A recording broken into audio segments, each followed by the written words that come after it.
Welcome to all student. आज हम करेंगे 11th अकाउंटेंसी का chapter 9 books of original entry journal. आज हमारा इस चैप्टर का 9th लेक्चर है, यानी कि लास्ट लेक्चर है आज हमारा इसका। और आज इसके अंदर हम जो है स्टडी करेंगे। आज का टॉपिक हमारा रहेगा expenditure on the installation of the machinery and on the erection of building, यानी कि मशीन के लगवाने पे या फिर इसके बिल्डिंग जो है उसके बनाने पर जो भी खर्चा होता है उसको कैसे कहाँ लिखा जाएगा, उसकी एंट्री कैसे की जाएगी, उसके बारे में स्टडी करेंगे। और special transaction related to goods, और कुछ गुड्स से रिलेटेड एंट्री होती है, आज हम उनको करना सीखेंगे। तो इसकी थोड़ी थोड़ी थ्योरी आती है, कई बार 2-2 नंबर के क्वेश्चन में आ जाती है, तो हम ये थ्योरी भी कर लेते हैं। तो सबसे पहला है expenditure on installation of the machinery and on the erection of building, यानी कि मशीन लगवाने या भवन निर्माण पर किया गया व्यय। मशीन और भवन व्यवसाय की क्या है, संपत्ति है। ठीक है, आपको ये ध्यान में रखना है कि वो संपत्ति है या नहीं है। तो ये दोनों संपत्ति है। मशीन को लाने या लगाने में यदि कोई खर्चा किया गया है, जैसे भाड़ा हो गया, मार्ग का रास्ते का व्यय हो गया, स्थापना का व्यय हो गया, या मशीन को लगाने पर कोई मजदूरी दी है, तो इन सब व्ययों को मशीन खाते में डेबिट किया जाएगा। ध्यान रखना, ये मशीन कैसी होनी चाहिए, आपके बिजनेस में फर्स्ट टाइम आ रही हो। ठीक है, अगर फर्स्ट टाइम कोई मशीन आ रही है, फर्स्ट टाइम कोई एसेट्स आप बना रहे हो, तो इस पर जो खर्चा किया जाएगा वो खर्चा क्या कहलाएगा, वह पूंजीगत व्यय होगा।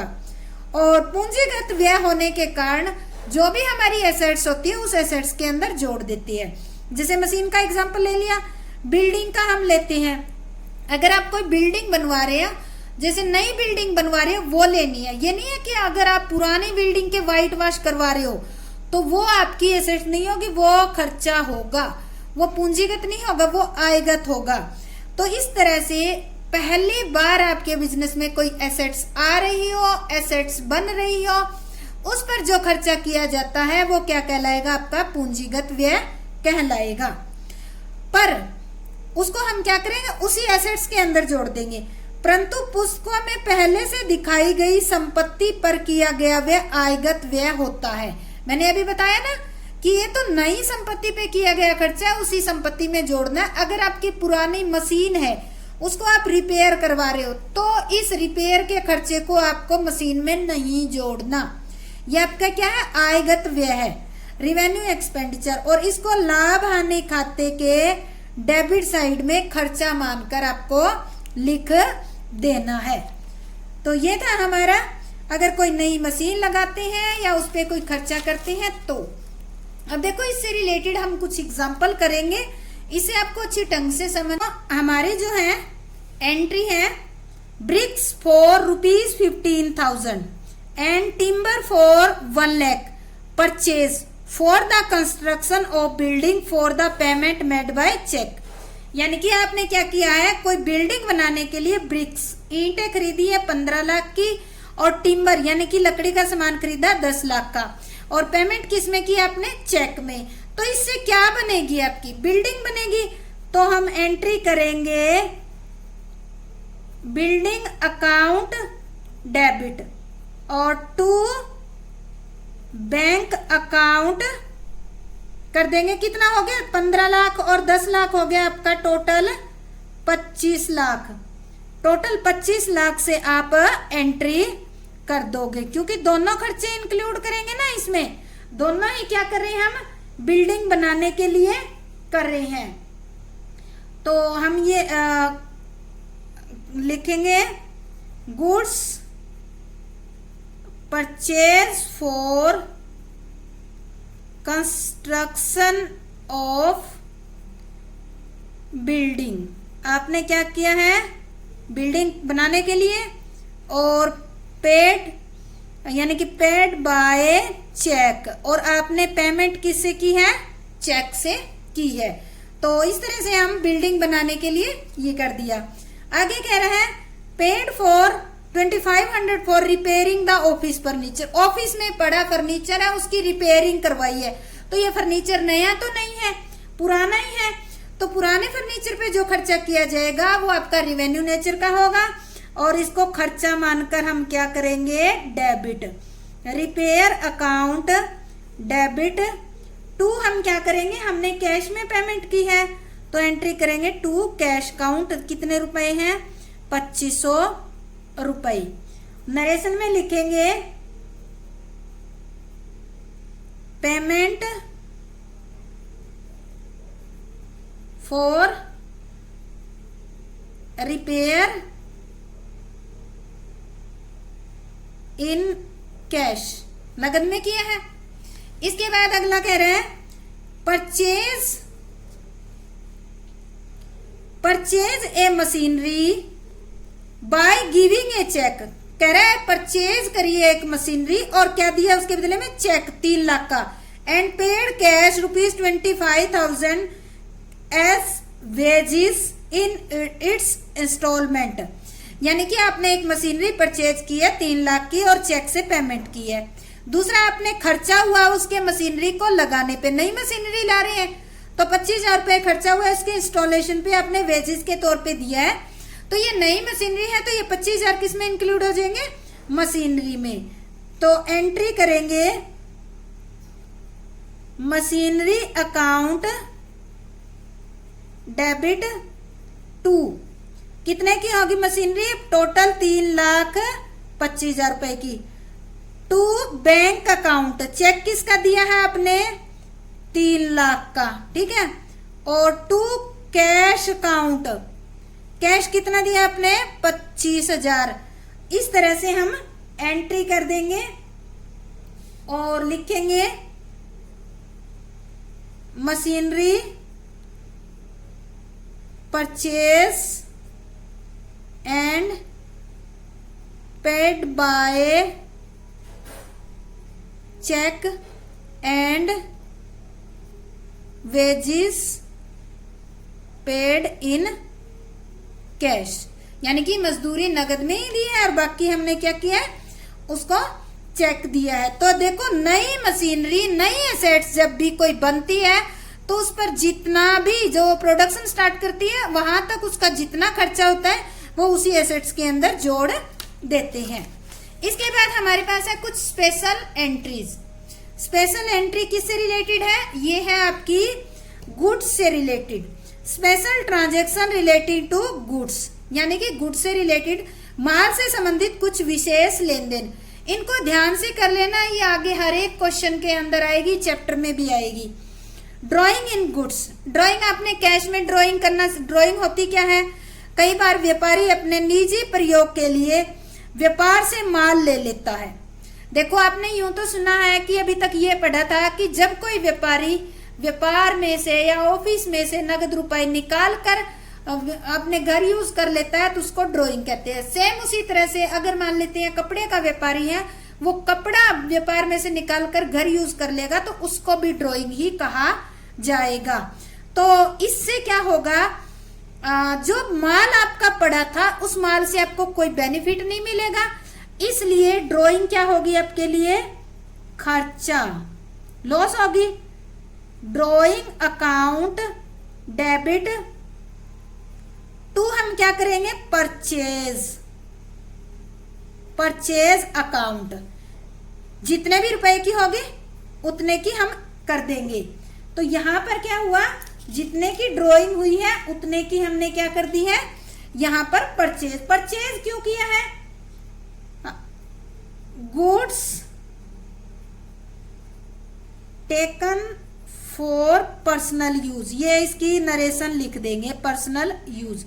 यहाँ पे हमने परचेज क्यों वर्ड लिखा है, क्योंकि कोई भी माल अगर व्यापारी घर में निकाल कर ले जाता है तो उससे हमारा परचेज क्या हुआ, स्टॉक कम हो जाता है और इससे हमें कोई बेनिफिट नहीं मिलता। और क्या ले जाता है, वो गुड्स ले जाता है। और गुड्स के लिए क्या यूज किया जाता है, अगर वो नहीं बिकती है और किसी कारण से लग जाती है तो परचेज वर्ड ही यूज किया जाएगा। और अब देखो इस खाते, क्रय खाते को, अकाउंट को इसलिए क्रेडिट किया जाता है क्योंकि इससे व्यवसाय में माल कम हो जाता है। और इस एंट्री में विक्रय खाते को क्रेडिट नहीं करना क्योंकि विक्रय हमने किया ही नहीं, ठीक है।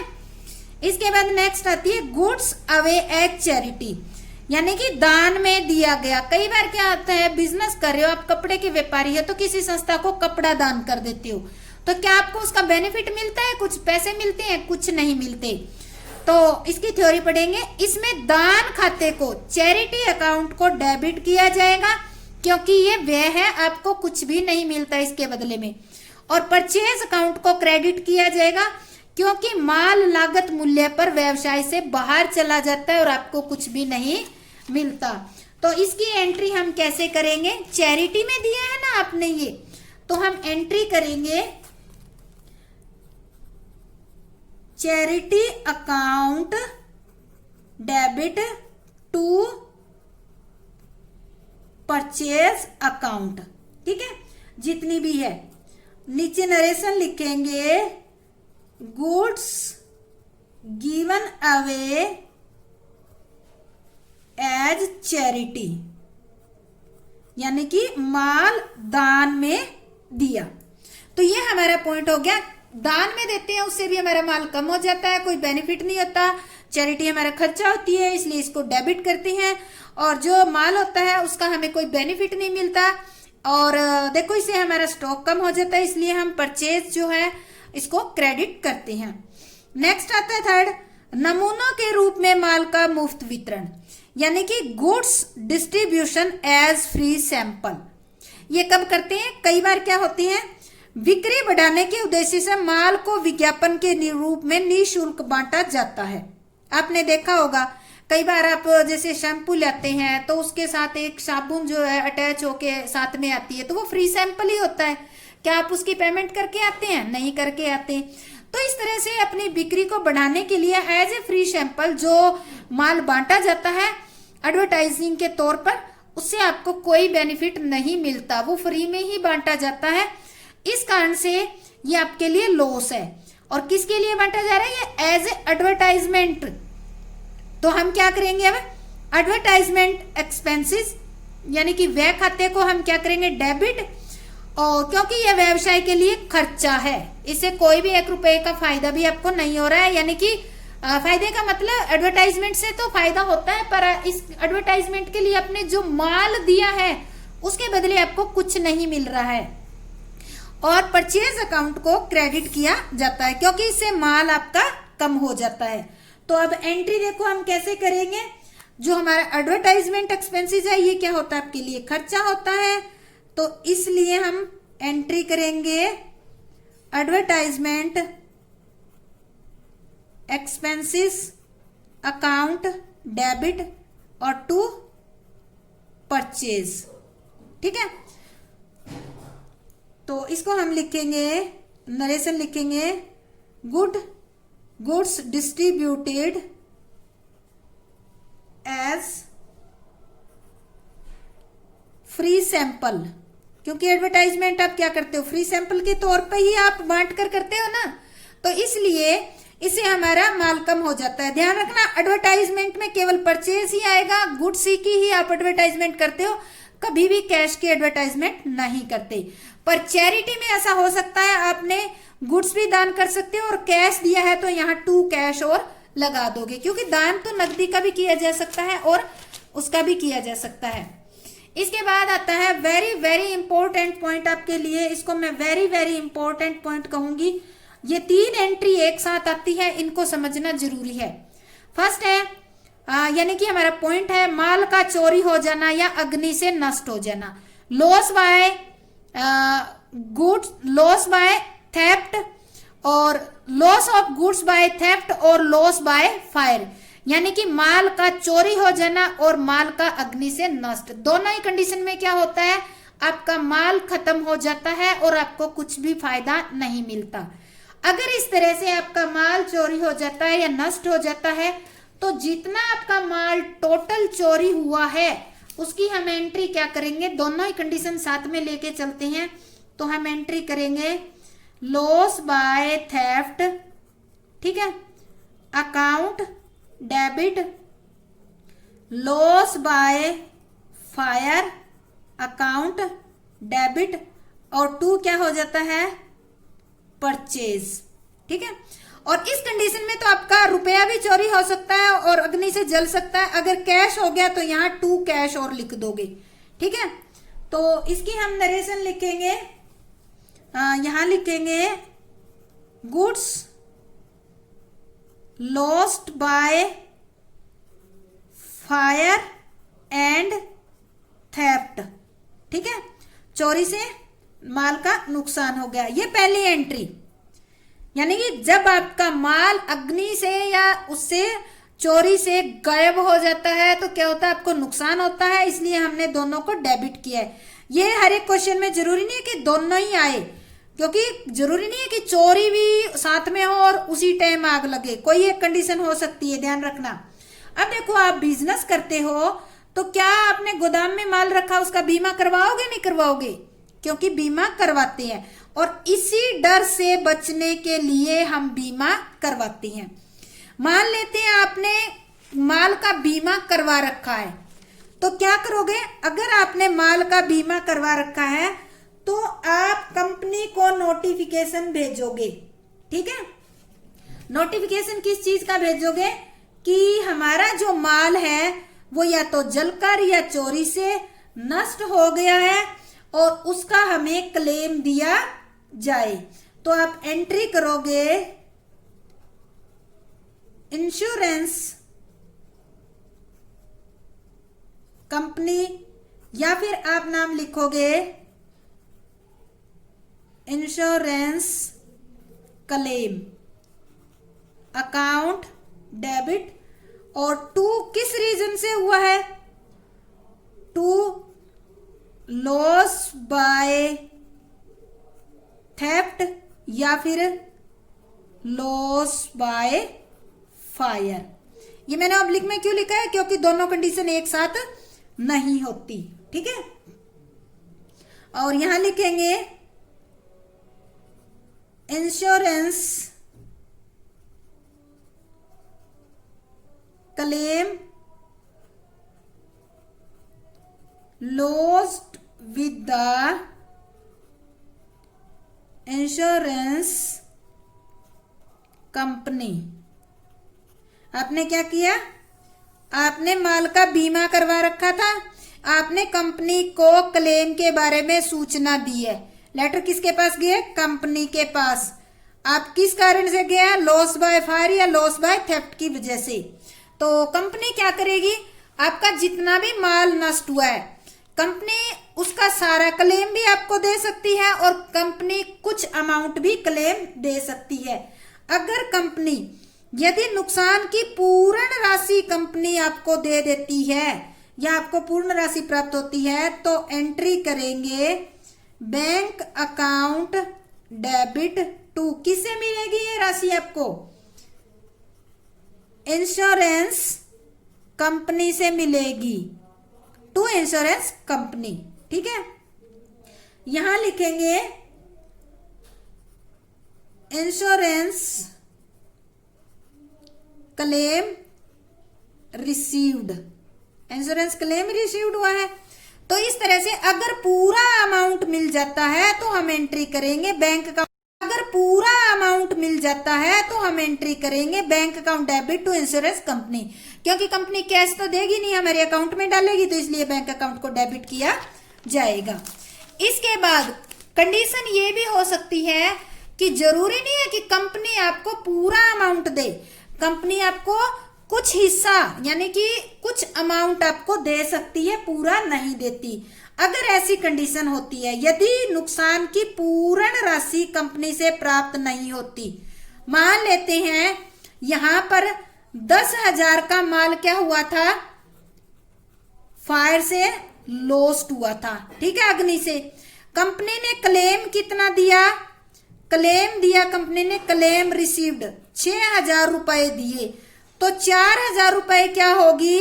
लॉस आपको खुद को झेलनी पड़ेगी। तो हम एंट्री करेंगे बैंक अकाउंट डेबिट। आपको कितने मिले इसमें से? 6,000 रुपए। और profit and loss account debit नुकसान कितने का हो गया, 4,000 का आपका अभी तक है, तो प्रॉफिट एंड लॉस काउंट में डाल देंगे, ठीक है। और 2 क्या करोगे, इंश्योरेंस कंपनी, ठीक है। तो कंपनी ने आपको क्या किया, 6,000 तो नगद मिले तो बैंक में डाल दिए, और 4,000 नहीं मिले तो वो आपका नुकसान है, नुकसान को अब साल के एंड में प्रॉफिट एंड लॉस काउंट में डाल दोगे। आप लिखोगे insurance claim partially received. Partially received मतलब आपको कुछ मिला है कुछ नहीं मिला, तो इसकी इस तरह से हम एंट्री करेंगे। इसके बाद देखो हम करेंगे इलिस्ट्रेशन नंबर 20, ठीक है। 20 इलिस्ट्रेशन जो है वो करेंगे, और उसकी एंट्री देखो, सबसे पहले है proprietor withdraw for his personal use, cash 20,000 निकालता है और गुड्स निकालता है 10,000 की। तो अगर इस तरह से पर्सनल यूज के लिए निकालता है तो क्या एंट्री होती है, ड्रॉइंग अकाउंट डेबिट टू, क्या क्या निकाला इसने, पर्सनल यूज के लिए कैश तो निकाला इसने 20,000 रुपए, तो लिखेंगे टू कैश अकाउंट, कितना 20,000 रुपए, और टू गुड्स, गुड्स को क्या लिखेंगे, to purchase account, purchase account में कितने डालोगे, 10,000 का आपका माल हो गया। तो टोटल ड्राइंग कितनी होगी आपकी, 30,000 रुपए। तो हम ही लिखेंगे goods and cash use for personal use, ठीक है। तो ये हमारी एंट्री हो जाएगी इलिस्ट्रेशन नंबर 20 की फर्स्ट। इसके बाद आगे नेक्स्ट है हमारा goods for 50,000 were given away as charity, sale price. देखो 50,000 रुपए का माल हमने क्या दे दिया, दान में। अगर हम बेचते तो 60,000 रुपए मिलते हमें। अब एंट्री किसकी करोगे, एंट्री तो आप 50,000 की करोगे, क्योंकि आपने सेल तो किया ही नहीं है, तो इस वैल्यू को आप काट दोगे, ये कंफ्यूज करने के लिए दी हुई है, ठीक है। तो हम लिखेंगे चैरिटी क्या है, खर्चा है, तो चैरिटी अकाउंट डेबिट 50,000 रुपए, और टू परचेज अकाउंट कितना आपका 50,000। इसको हम लिखेंगे goods given away as charity. तो इस तरह से हम इसकी एंट्री कर देंगे। नेक्स्ट आता है goods worth ₹25,000 were distributed as free sample. 25,000 रुपए का माल आपने फ्री सैंपल के तौर पर बांट दिया, तो इसका कोई बेनिफिट मिला, नहीं मिला। तो हम एंट्री करेंगे एडवर्टाइजमेंट एक्सपेंसेस है ये आपका, तो एक्सपेंसेस अकाउंट डेबिट कितने रुपए का, 25,000 रुपए का। क्या बांटा है आपने, माल बांटा है, तो लिखेंगे टू परचेज अकाउंट 25,000 रुपए। इसको हम लिखेंगे goods distributed as free sample, ठीक है। फ्री सैंपल के तौर पे आपने क्या किया, गुड्स को बांट दिया है। इसके बाद नेक्स्ट एंट्री हमारी आती है गुड्स वर्थ ₹50,000। यहां देखो goods 50,000 and cash 20,000 were stolen by employee. एक एम्प्लॉय ने 50,000 का माल चुरा लिया और 20,000 का नकदी चुरा ली है। तो देखो कितनी ये लॉस किसे होगी, चोरी करने से। तो एंट्री करेंगे loss by theft account debit to cash कितना चुराया आपका 20,000 रुपए, ठीक है।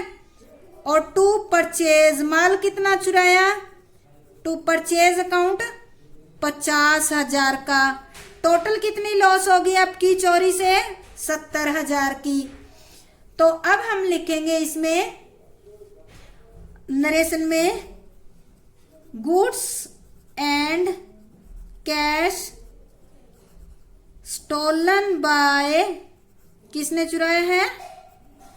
एम्प्लॉई। ठीक है, तो ये एंट्री हमारी हो जाएगी।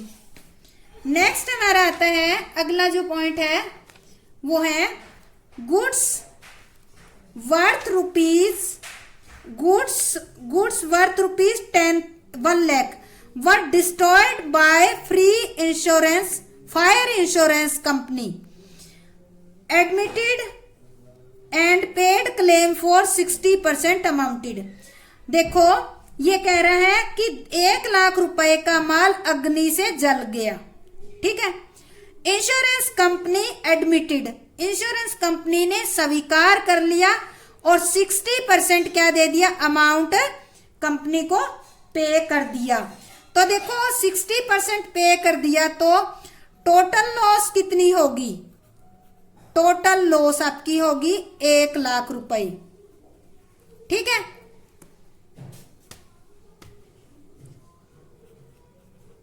पेड बाय कंपनी कितने दे दिए? 60% का मतलब 1 लाख का 60,000 दे दिए। तो लॉस अभी कितनी रहेगी आपकी? 40,000 की। ठीक है, अब हम एंट्री करेंगे, 3 एंट्री होगी। सबसे पहले तो आप एंट्री करोगे आपके लॉस होने की, तो हम एंट्री करेंगे loss by fire account debit to purchase account. कितने का हो गया लॉस? 1 लाख का। 1 लाख की एंट्री करोगे आप। ठीक है, यहां लिखोगे लॉस बाय फायर। ठीक है, ये एंट्री हमारी हो जाएगी। अब आपने ये एंट्री कर दी, सेकंड नंबर पे आप क्या करोगे? कंपनी को इन्फॉर्म करोगे। ठीक है, कंपनी को इन्फॉर्म करोगे तो आप क्या लिखोगे? कंपनी के पास insurance company account debit to loss by fire. कितने रुपए से? कंपनी को आप 1 लाख रुपए से आपने लिख दिया। ठीक है, तो इसको लिखोगे insurance claim lost with the insurance company. तो आपने क्या किया? क्लेम के लिए अप्लाई कर दिया है। अब देखो कंपनी ने कितना दिया आपको? 60% दिया। तो आपके पास कितना आया? बैंक अकाउंट डेबिट हमने किया था ना अभी, 60% यानी कि 60,000 रुपए दिया। 40,000 रुपए का क्या हो गया आपका लॉस, तो उसको प्रॉफिट एंड लॉस अकाउंट में डेबिट कर देंगे 40,000। और टू इंश्योरेंस कंपनी कितना? टोटल 1 लाख का हमारा हिसाब हो गया। कंपनी ने हमें 1 लाख में से केवल 60,000 रुपए ही दिए हैं। तो अब इसको लिखेंगे partially claim received from company. ठीक है, तो ये हम इस तरह से एंट्री कर लेंगे। बच्चों इसके आगे 5-7 सम और है, वो सारी एंट्री मिली जुली है आपके चैप्टर की, तो आप उनको आराम से कर सकते हो। कोई दिक्कत आए तो इन वीडियोस को दोबारा देख सकते हो। और अगर आपको ये समझ में आ गया है तो मेरे चैनल को लाइक शेयर और सब्सक्राइब जरूर करें। आपका बहुत बहुत धन्यवाद। जय हिंद, जय भारत।